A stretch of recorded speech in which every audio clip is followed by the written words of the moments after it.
Introduction. Dear friends, do you have any idea as to how a kite flies?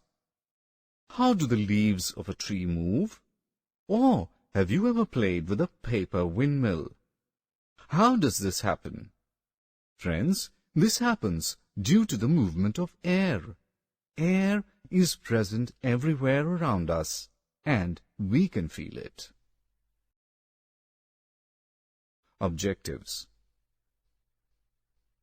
At the end of this course, you will be able to list the properties of air and describe the role of air and water in our life. The balloon becomes large when we blow air into it. This clearly shows that the air occupies space. Air also has weight.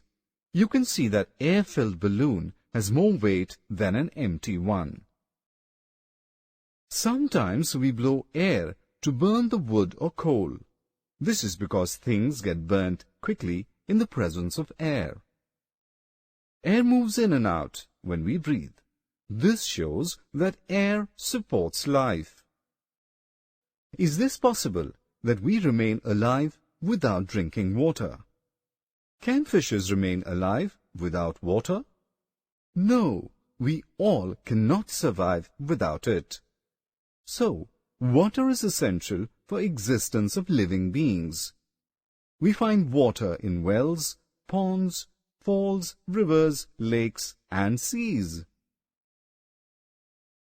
Not only animals, but plants also need water for survival. Otherwise, they will dry up.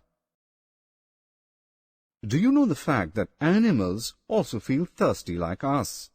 Without water, they also cannot live. Summary. Let us summarize what we have learnt. We have air everywhere around us. Air occupies space. Air has weight. Things burn in the presence of air. Water is necessary for us. Plants and animals need water to remain alive.